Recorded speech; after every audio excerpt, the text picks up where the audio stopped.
Hello and welcome. Warm welcome to everyone joining us today on a webinar dedicated to the modern SMS communication on the global scale. My name is Marcin Drewek, and I'm a senior customer service specialist, and as well in my most recent role as a technical support in the MessageFlow. And I have opportunity to also guide our clients in the SMS marketing as a whole, as a technical aspect, and in every aspect that's causing issues to our clients. So I would like to speak about this topic regarding my knowledge that I gained during my work at this company. So to start, I think that most important is to understand that almost everyone is carrying their smartphone right now. Our pockets, our purses, our bags, our tables are always carrying our smartphones in our see-through during the day, during our work day, during our private time. And other way than other applications that we are managing our notifications, we are most likely not silencing information that we are receiving during through the SMS channel. So the information that we are gaining through that channel most likely is going to be read by our recipients, which is making that form of communication, that channel, a visible channel to our customers. So among our clients, we can see that the variety of the industries and the scale that the SMS communication is being used still is making that one of the most used and the biggest filer of the communication as a whole, because we can see that almost 99%, like over 99% of the communication that is sent by this channel is actually delivered to the phone. Also, the capacity that's being used is still not not gaining in the way that other ways of the communication are still gaining, because for example, the push communication is still growing up, especially because of the mobile industry is still growing up. But we can see that in terms of universal value of the SMS communication, it's still one of the biggest, with the biggest strength of the communication, doing and using that channel to use it as a day-to-day communication with our clients. So we can really rely on that communication, which is really crucial, because the ways that we can use that communication is not really close to any opportunity to our clients. Marketing and promotional industry is still relying in this aspect, because most cases when we want to communicate with our clients is gaining where the simplicity of the channel is really making us contact with the recipients pretty fast. And this speed is crucial, for example, in the two-factor authentication codes, where we have only 60 seconds to communicate with our end recipient to enter the code that we are sending them. So the safety measures and the notifications that we are sending are really crucial in this matter, because we can rely and use that device and this channel to actually use it in the matter that's very useful on the end recipients. But those use cases are excellent complementary communication channel. Not everyone checks the email regularly. There's multiple situations, and for me, my example is the best one I can imagine, because I'm not using my email on my mobile device, and I'm not checking my mailbox on daily basis, unfortunately, and I'm not checking every email that I'm receiving. So there's no specific time that I'll always check the email, but the notifications there are also important. So there's not many use cases that I can rely on the email communication. So information about the parcel that I'm receiving, or information about the appointment that I'm waiting for, is very crucial to actually be delivered to me. So that way of receiving that information and communicating with me when every other, for example, emails have tracking pixels, and we can actually measure the engagement. We can measure if the recipient opened the email. We can measure if the links were clicked. We can measure every aspect of the communication that we have more information about. Simplicity of the SMS communication is actually the biggest strength, but it also should be used as that end case communication, because we don't have much information about the statuses of the information that we are sending. We can check if the message was delivered or not. We can check if the link that we are personalizing to the recipient is actually clicked, but there's no information about that opening. We have no information about the engagement that we are making, but we can rely on the information being sent, which is a big point to the SMS communication, and which should be used to inform about the short, crucial information that we want to communicate with our clients. This is important because, as I mentioned, the links that we are containing in our client messages most likely are included to have the bigger picture of the information that we are providing. But there's a big threat, and we can all see that misleading communication, that threats of the cybersecurity are bigger because phishing SMSs are being sent, and that actually impacted the most crucial part of that communication, which were the links. So if the information is not contained in the text, in the content of the message that we are sending, and we're relying on the information that we are providing as an add-on to that information in the link, we have to be actually we have to get information. We have to make research about things that might actually cause trouble in that matter, because different countries are handling different ways of the legal aspect of that information in the different way. So the rules might apply in the different situations, and the mechanism might apply in the different stages of that complaint. So, for example, in Poland, we don't have any requirements about the registration of the sender ID, so the sender name that is going to be visible. We have no such limits on the links that we're including, no such big implementations in the formal regards. But on the other hand, in the opposite way, in the US, for example, there's a requirement to actually register the name that's going to be displayed, which is converted to a number. There's a requirement to actually provide the sample of the text that's going to be used. There's a requirement to send a link that's going to be used in that communication. So every aspect of the information that we're going to send to the end recipient has to be checked by the policy, which is going to be applied to protect the end user, which is also a very, very good thing. So we have to know which country is handling in the legal regard that matter. So we are not going to be blocked in the process, because, for example, in the Czech Republic, there's a rule that's making communication about medical equipment, like medical stuff, very hard, because messages containing medical products are medical offers are just blocked by the provider.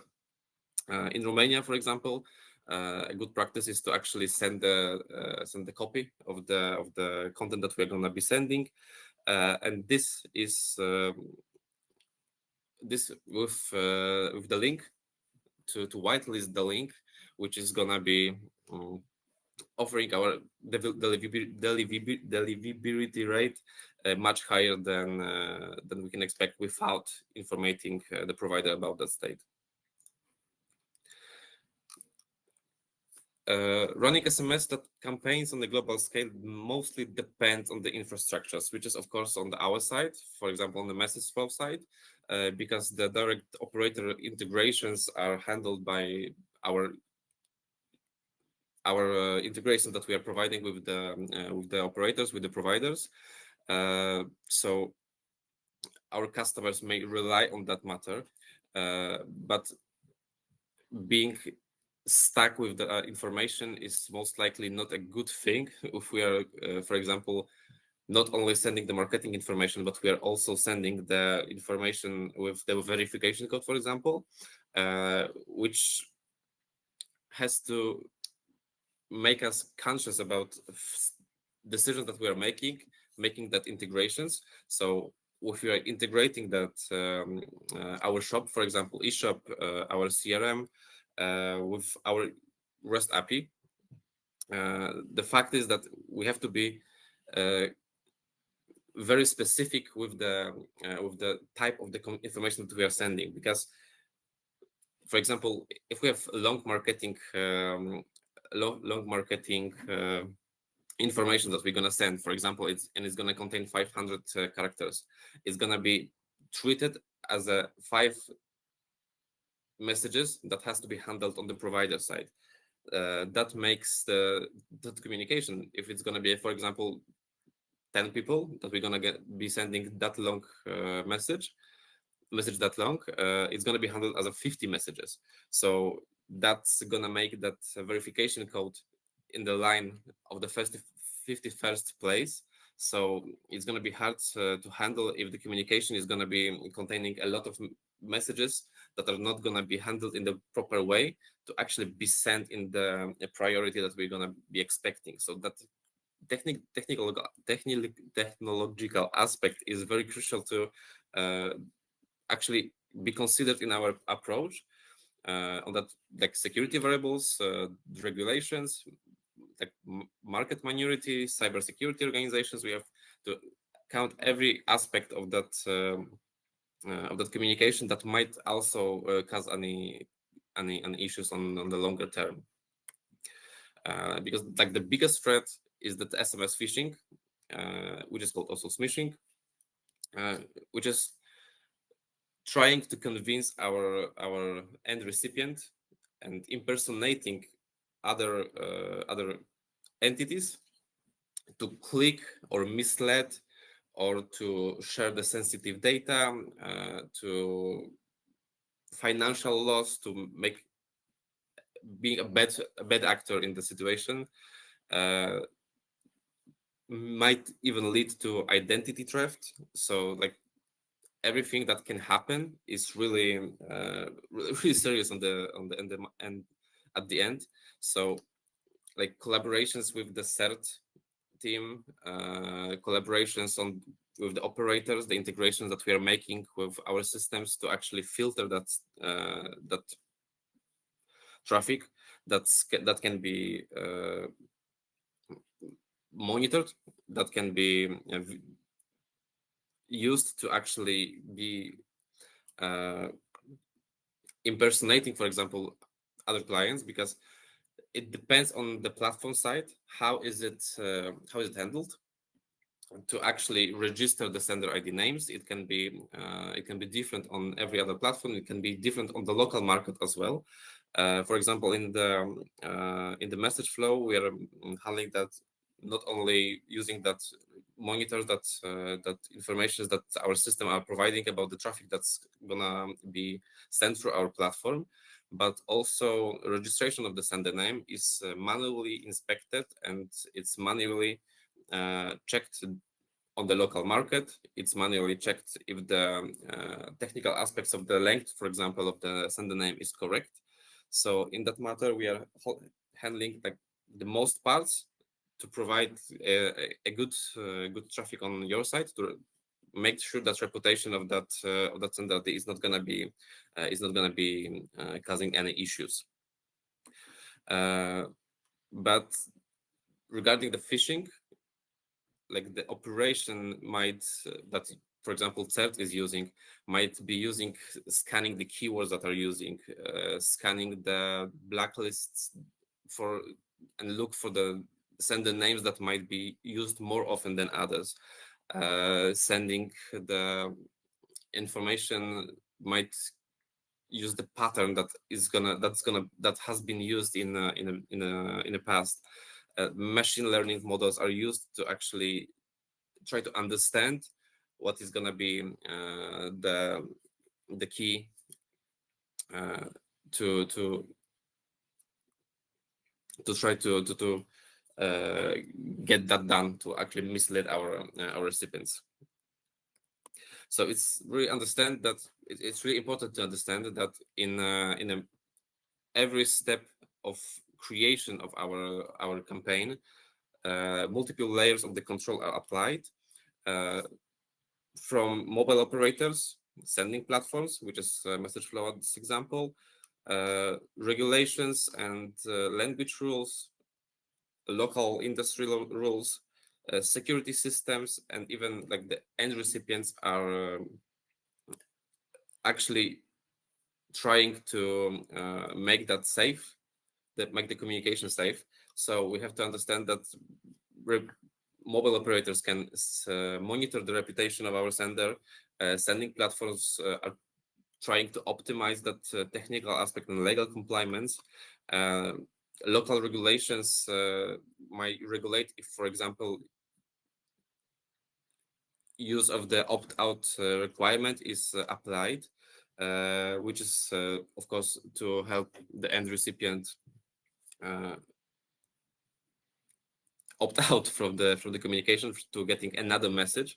The volume of the messages is also important, because if we're gonna send, for example, 50 messages a day, it can be counted as a spam, and it can be flagged as well.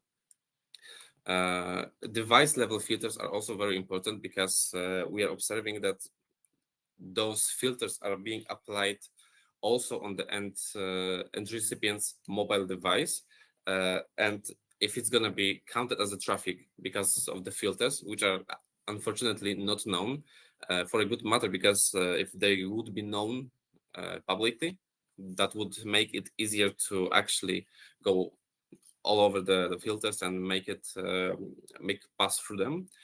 And also the most important thing is that end user has to trust our message and has to know that our message is legitimate and that it can be trusted.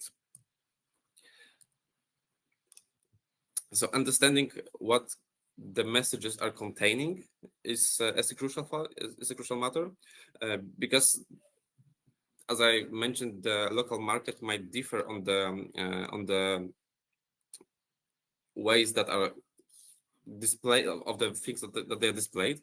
Because, for example, sender ID in Poland is displayed as a full name, so you can use company name, which has to be from 3 to 11 characters.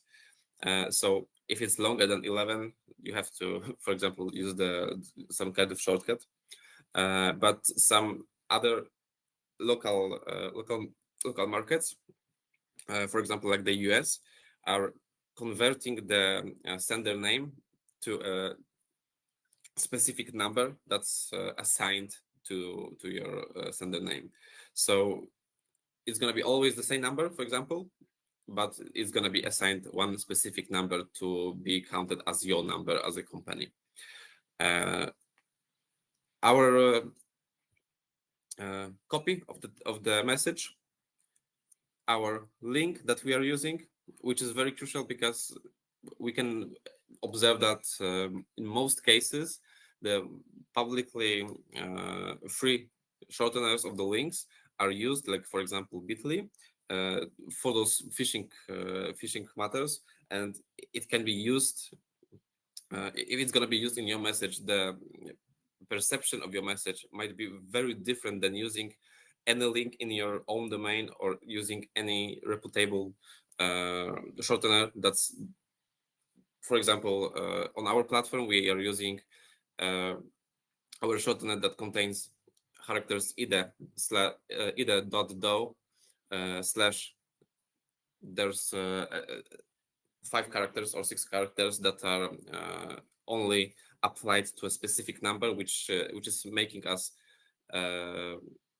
which is making possible to identify if the number is connected to that specific information after the slash.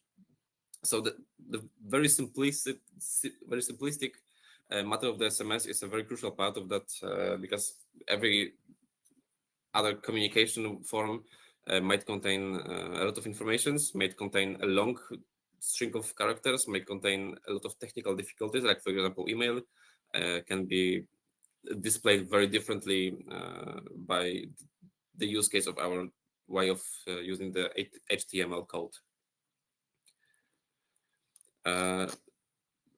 As we can see, setting SMS campaign on our platforms, those are screenshots from MessageFlow platform, are showing us how it is handled on our platform. So we can see it's going to be 4 simple steps on 3 parts of the site. The first thing you have to do is to decide which sender name are you going to use to that communication.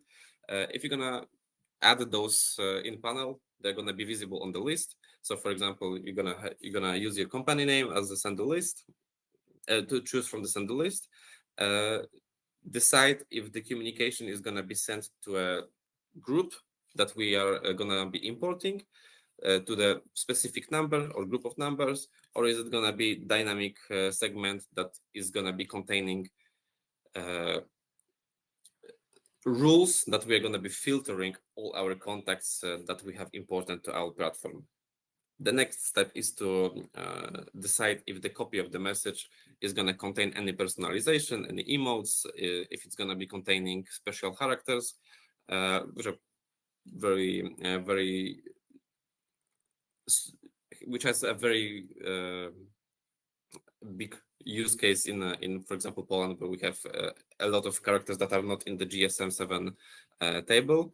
But the personalization, which is very important here, is going to be also possible because of the information that we have important to our panel, which can be made with the use of the API.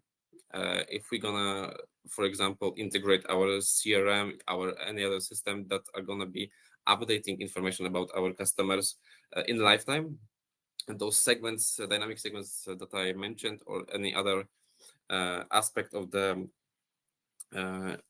integration of the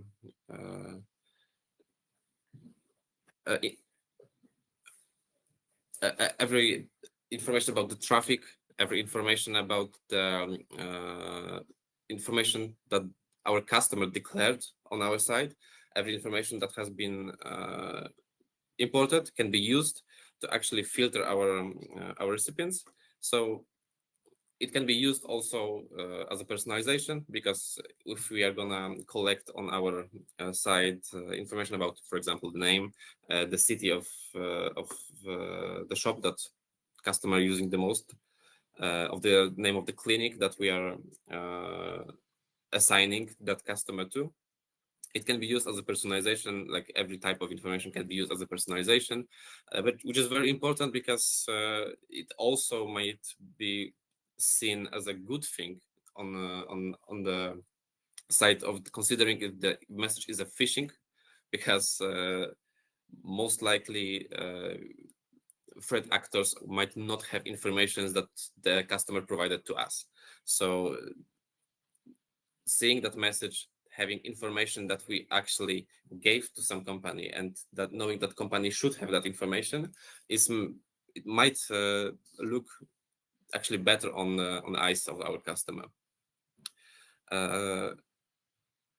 Additional information that we can add here are, for example, information about the topic of the campaign that we are sending. It's not going to be visible. That is only used on the side of the panel. We can name the campaign in the way that's going to be easy to find and easy to identify as a marketing campaign. But we can see on the bottom of the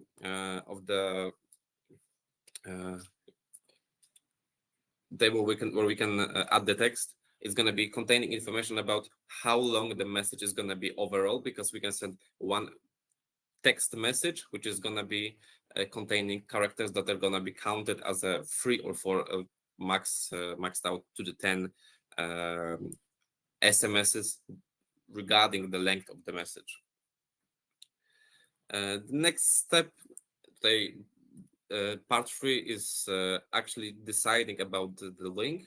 There are multiple ways that we can handle that link, because we can use specific link that's going to be connected to the specific number, which is going to make us make it available to actually connect if the information was seen, if the link was clicked, just because of the use case of the six characters that are contained after the slash, after our URL of the shortener.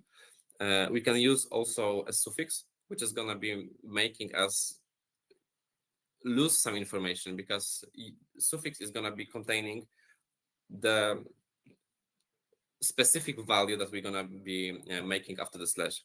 That can be name of our company, name of the action that we are sending, like the marketing action, name of the clinic, name of the shop, name of the any other identifying thing that's going to be visible after the slash, which can also contain any information, but it can be used only once in the platform, because if we're going to use the same link for different customers, we have no way to actually decide if that link was sent from our customer A or customer B.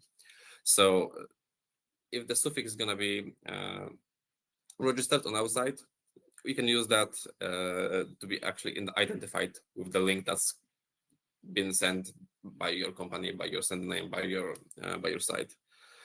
You can also use your own links, which are not going to be tracked in any way, because we have no way to identify any clicks from the outside source. After deciding about the link, the last part of the campaign is to decide about the time which is going to be used to send that message. We have the summary of the information. We can send the tests. We can check if everything is okay. If our tests are complete and we can see that everything is okay, we can just decide about the time. We can send it immediately. We can send it at the specific date. We can save the campaign to actually edit it later and decide later about every decision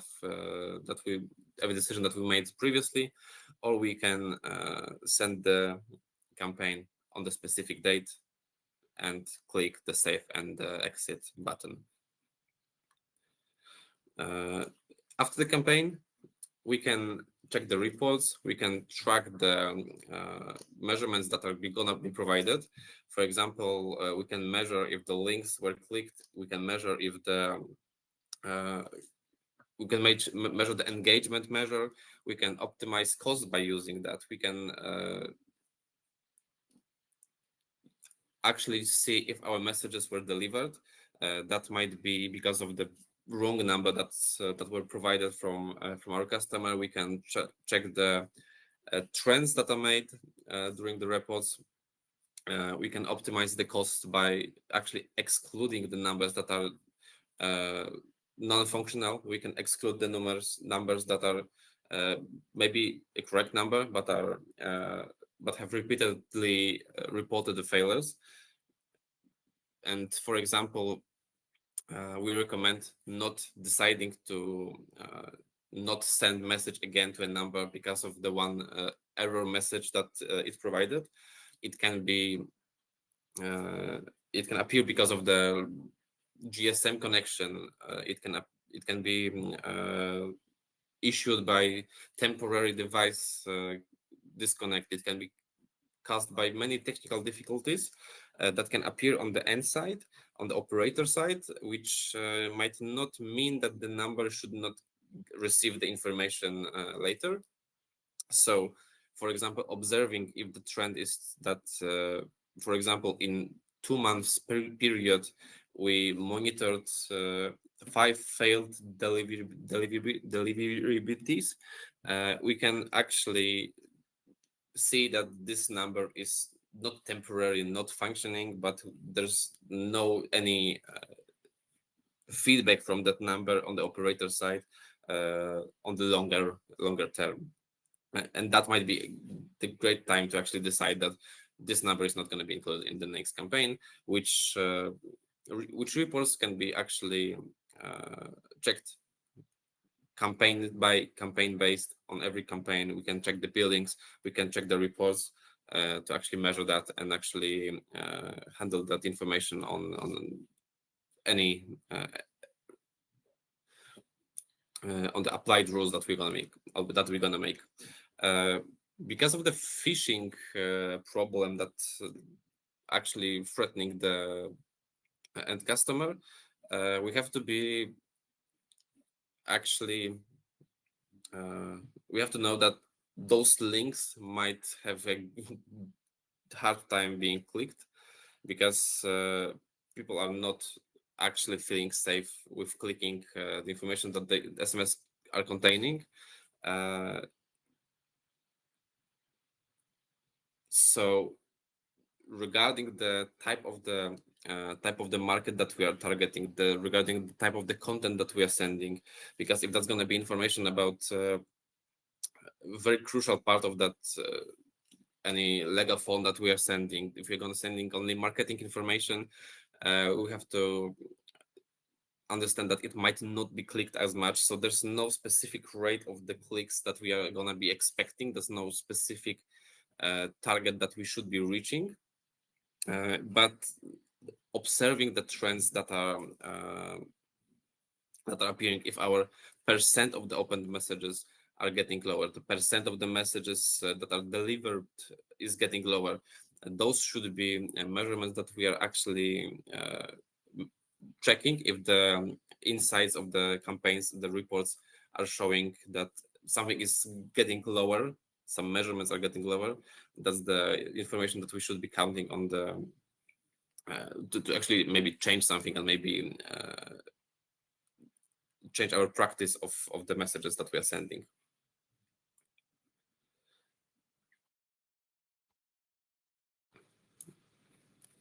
So it's very important to actually adopt the local market that we are sending the information. It's really important to actually use tools that are that can be trusted, and they are not connected in the mind of our customers with something that might cause any issues on their side. Using trusted links and using every cybersecurity measurement to actually not cause any problems on the end recipient side. Using the personalization to make the message look trustable, choosing the right sending time and window, because that might be, for example, very irritating to our customer to receive the information at the 3 a.m. when they are trying to sleep. And for example, if our promotion is ending on the at the specific date, and we're gonna send the messages so late that customer is gonna be receiving them after the period of the promotion, that might be frustrating on the end of the customers as well. The sending them on the weekends when people have a free time, when they might be anywhere with their families and they are not spending that time on for example, shopping, they're not spending that time on planning stuff, might be also a good idea to actually properly decide which time is going to be best to reach our customer.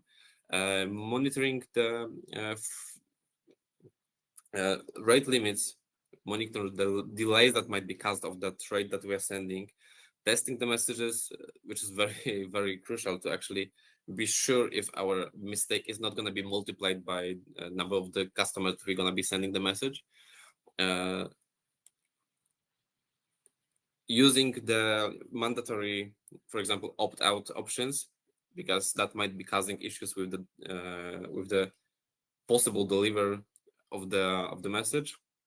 Analyzing the end reports and tracking the behavior, either on the reports that we are providing after the campaign, or the behavior that's gonna be on the, for example, our platform, which is gonna be tracked on our side. So we can see that messages and the simplicity of the technical aspect of the message, and for example, use case of the message is actually simplifying every process that we can apply, because if we're gonna be using that cross-platform integration to actually inform about specific type of the information, for example, if we're gonna send the long information with all the technical information, aspects of the legal forms, any documents that we are gonna be sending to be signed, and only inform that this that message has been sent, inform about the crucial thing that might be time sensitive, informing about the codes, informing about the process, having that short message that has short information, that has simply might be just used as a reminder, for example. It might improve efficiency, lower the rate of the customers not knowing what to do. For example, if you're gonna send only email containing a lot of difficult stuff to understand on the recipient side, simplifying that, saying like the leading customer with the short messages, reminding them of some facts that has to be done with the within our platform, for example, might be actually causing a very good effect on the efficiency side of our communication with clients.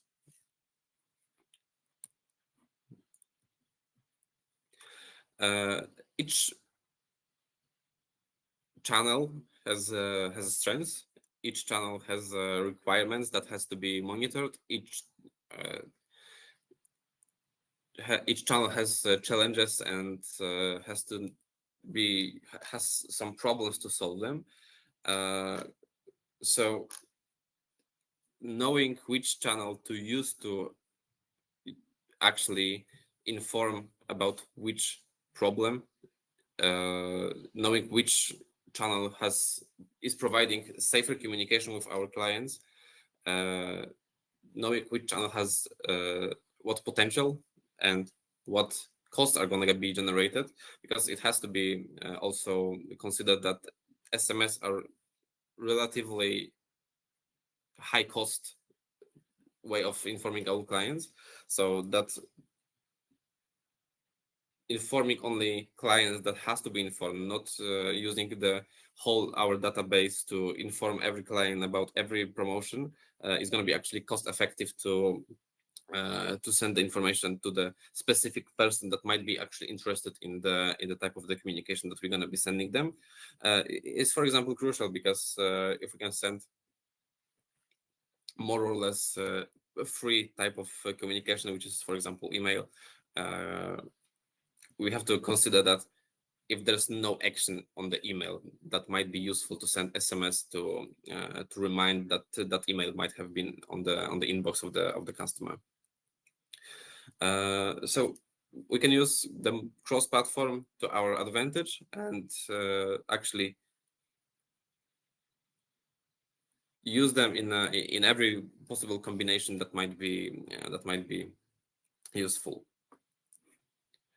For example, there are types of tools that might be used.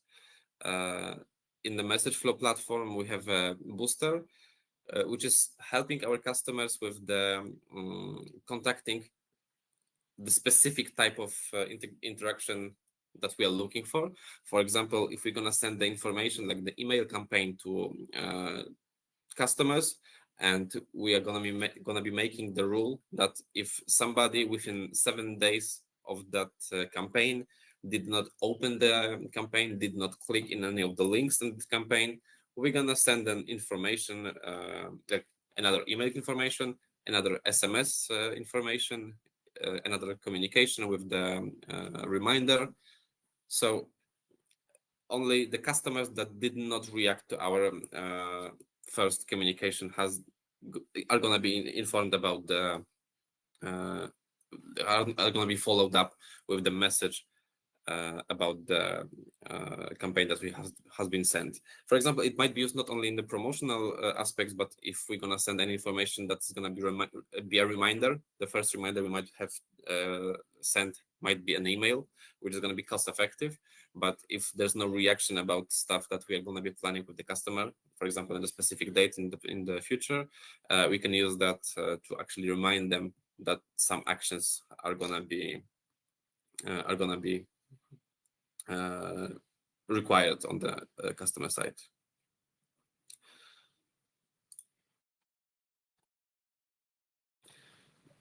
If any questions appeared, that's a good time to actually ask them.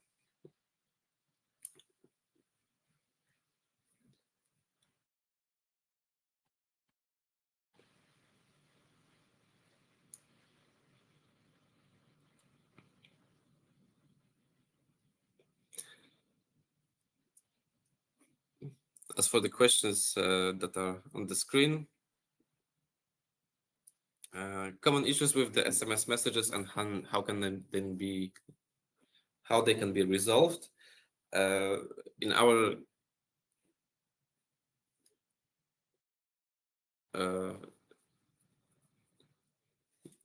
as of stuff that we are observing that might cause issues, the most often is deliver time of the message, which should be handled on the side of the actually the priority of the messages that we're going to be sending. Because if we're going to block out the traffic on our way of the communicating with our systems, blocking the channel of the biggest priority is going to be the issue. It can be resolved on the technical matter within the different API keys being used to contain that traffic, to contain that communication. It can be resolved by actually maybe asking the provider, asking the platform that we are using if there's any priority settings that can be applied to differentiate the traffic that we are going to be sending. Maybe very that might be even funny, but considering the time difference in the market that we are sending, because if we're going to be sending messages on the in a different time zone, that might cause issues as well. It has to be considered as well. But on that note, it has to be very important to actually know the limits that a pass-through can be, that the messages can be passed through. Because if you're gonna be expecting to send, for example, 1 million messages in 1 hour, that might be very hard on the operator infrastructure side to actually realize, to actually send and actually make that happen. So making the decisions about the traffic and how it has to be handled, and consider the amount of the messages that we're gonna be sending has to be very much considered. Regarding the spam filters, as I mentioned, we have no direct information about how those filters are working and how those filters are maintaining and how those filters are actually being configured to know which message is a spam. Because if that knowledge would be publicly available, that would make that very easy to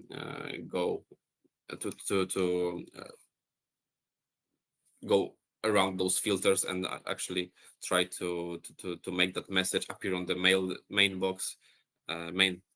main message box and not in the spam folder. So as, for example, as it is for email messages, it is well hidden by the companies, and we're not expecting that to be well known. But as we mentioned, using that shorteners that are not most likely being used for the thefts, using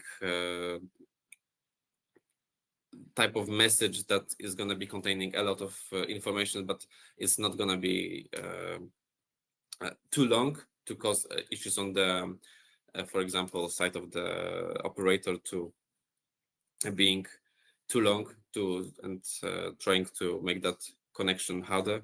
That might be a good idea to actually know what type of things might be considered as a bad practice on the operator side. And regarding the effectiveness of an SMS campaign, I think that it's also good to actually expect some amount of traffic not being I'm sorry, to expect how much traffic is going to be actually clicked as an effective way of understanding that that cost. And effectiveness might also be hard to calculate on the SMS, because we don't have like many information that we can get, for example, from an email. We can get any information about the opened measure, which can mean that if the links might be considered as a threat, and we can rely only on information that our customer have seen that message, it's very hard to actually count that as a hard statistic to make decisions later. So observing that gains, observing that losses on the statistics, on the trends that those campaigns are making might be the best idea.